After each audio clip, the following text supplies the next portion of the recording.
what you do. I was just curious how banks look at properties for non-recourse out of state. I'm in New York. Um, I was just wondering what they do for the due diligence. All right, thank you. Bye. Okay, I think it sounded like you had some hammering going on. You on a construction site, John?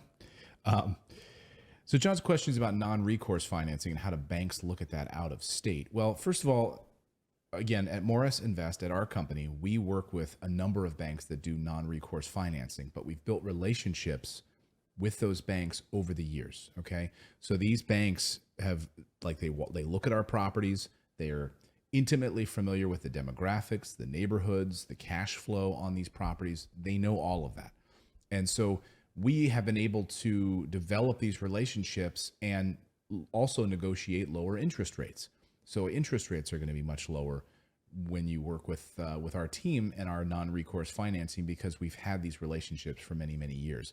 Now, a non-recourse loan, for those of you that aren't familiar, it's a loan based on the asset itself, not you, the person. Okay, so the bank is going to be you're going to have to buy it in an LLC, which is great. They're financing the asset. So if you skip town and go to Venezuela, well, the bank has already made an assessment that this property is awesome, okay? That the cash flow is great, that it's in a great school district, it's in a great location, and that bank is happy to have it as part of their portfolio if you skip town and go to Venezuela.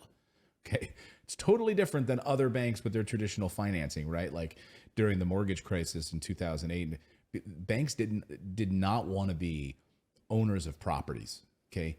Because they were often way overvalued. They didn't make sense. It was a total cluster back then.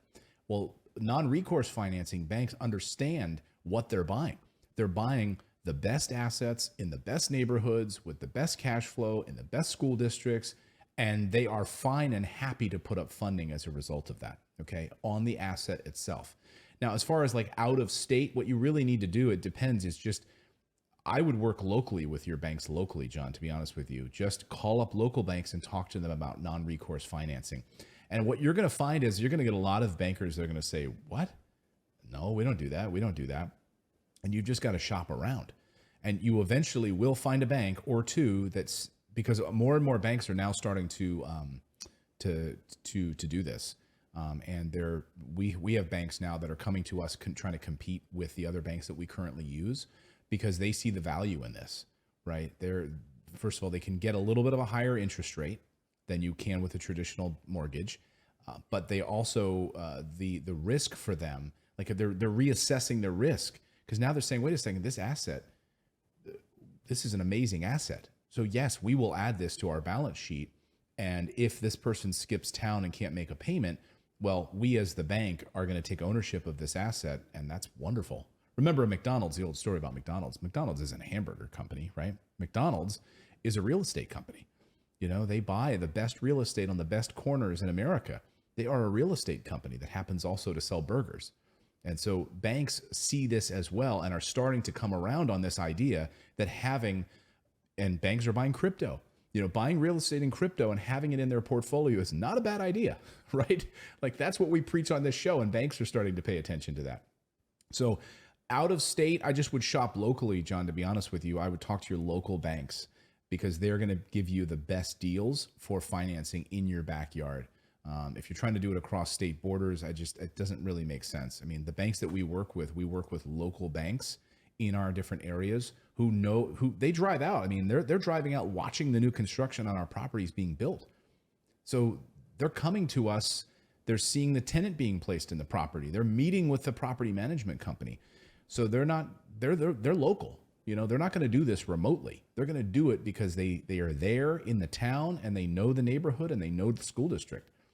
So that's why we have such success with our non-recourse financing from these particular banks. So I hope you found that useful, John. Local banks are always going to give you the best bang for your buck in this regard. They're always competing with each other, and they know the local game plan on the ground. I'd love for you to send us a voicemail question. You can do so just by going to our website. Go to morrisinvest.com, click on the little microphone icon, and leave us a 30-second voicemail question, and we will attempt to answer it here on the show. And thanks to all of you for going out there, taking action, becoming a real estate investor. I believe it's the number one way to build wealth. We'll see you next time.